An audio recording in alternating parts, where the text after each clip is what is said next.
Trains का हमारे देश में, उसको रिप्लेस करने में मदद मिलेगी, कार्बन उत्सर्जन घटेगा।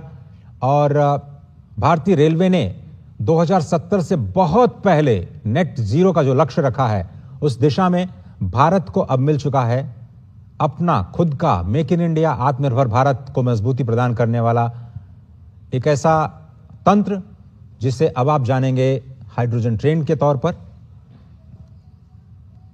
और आज भारत उन चुनिंदा विकसित देशों की कड़ी में शामिल हो चुका है जहां पर अत्याधुनिक सुरक्षा प्रणालियों के साथ इस नई नमो ग्रीन ट्रेन का संचालन किया जाएगा।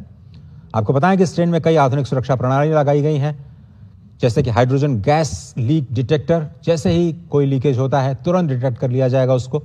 आग और धुएं का पता लगाने वाले जो अल्ट्रा सेंसिटिव सेंसर्स हैं वो भी इसमें लगाए गए हैं। तापमान की निगरानी करने वाले सिस्टम्स हैं। किसी भी तरह की परेशानी को रोकने के लिए सुरक्षा सुनिश्चित की गई है।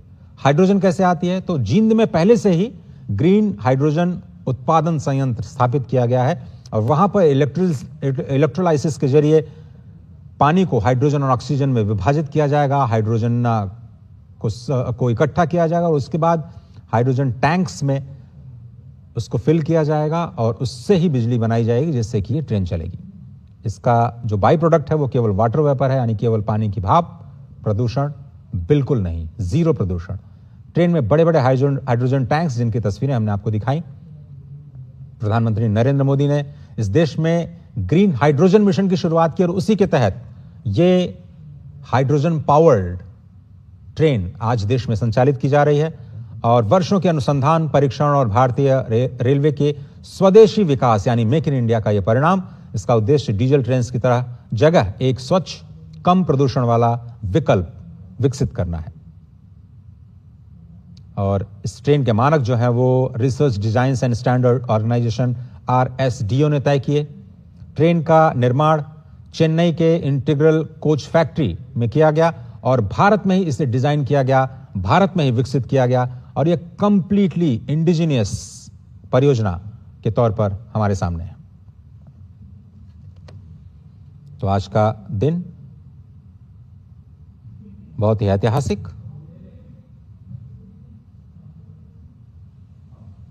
और यह हाइड्रोजन ट्रेन केवल तकनीक नहीं बल्कि स्वच्छ ऊर्जा सुरक्षा और जलवायु परिवर्तन से निपटने की वैश्विक रणनीति का एक बहुत ही महत्वपूर्ण हिस्सा है। भारत जैसे देश के लिए जहां पर अधिकांश रेलवे नेटवर्क का विद्युतीकरण हो चुका है, आपको बताया मैंने, लेकिन कुछ मार्ग अभी भी हैं जहां पर डीजल की निर्भरता है, जहां पर इलेक्ट्रिफिकेशन नहीं हुआ है। और हाइड्रोजन ट्रेन्स एक बहुत ही प्रभावी और पर्यावरण अनुकूल समाधान बन सकती है। भारत जैसा कि आप देख रहे हैं कि स्वदेशी तकनीक विकसित करने में सफल हो चुका है, तो ये वैश्विक हरित परिवहन यानी जो ग्रीन मोबिलिटी है, जिसकी पूरी दुनिया में इस वक्त चर्चा हो रही है, इसमें भी एक प्रमुख भूमिका निभा सकता है। और ये टेक्नोलॉजी भारत के बाहर भी शेयर करने के लिए भारत बिल्कुल तैयार नजर आता है। तो पहली बात, ये दुनिया की पहली जो व्यावसायिक हाइड्रोजन ट्रेन है। आपको बताएं कि फ्रांस में शुरू की गई थी, कोरोडिला आइलैंड, और एक बार हाइड्रोजन भरने के बाद इसे 1000 किलोमीटर तक चलाया जा सकता है। लगभग गति 140। ये दुनिया की पहली हाइड्रोजन ट्रेन है, उसकी हम बात कर रहे हैं। और ट्रेन के संचालन के दौरान केवल पानी की भाप निकलती है। हाइड्रोजन का उत्पादन जो है वो ग्रीन हाइड्रोजन से किया जाए तो पूरी की पूरी जो परिवहन श्रृंखला है वो कार्बन मुक्त हो सकती है। अभी इलेक्ट्रोलिसिस प्रोसेस में थोड़ा सा प्रदूषण जरूर होता है, लेकिन अगर इसको ग्रीन हाइड्रोजन के जरिए बनाया जाए, इस हाइड्रोजन के उत्पादन को सुनिश्चित किया जाए, इलेक्ट्रोलिसिस प्रक्रिया का वो न किया जाए,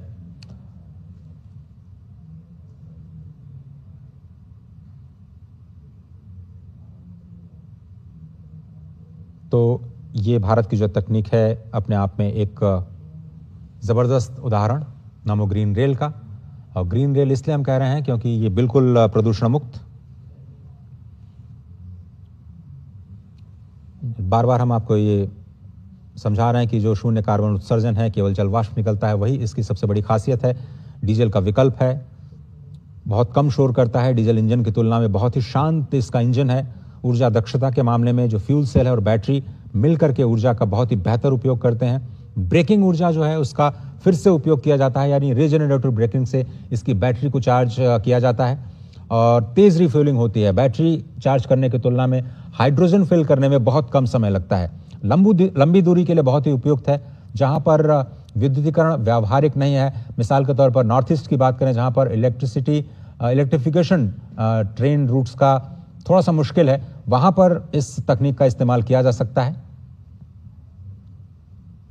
और सबसे पहले आपको बताएं 1960 में अमेरिकी अंतरिक्ष एजेंसी नासा उसने अपने अपोलो मिशन में इस फ्यूल सेल तकनीक का इस्तेमाल किया था। रेल क्षेत्र में हाइड्रोजन तकनीक को जो कॉमर्शलाइजेशन करने का अगर श्रेय जाता है तो वो है फ्रांस की कंपनी एल्स्ट्रॉम को। एल्स्ट्रॉम ने सबसे पहला कैनेडिया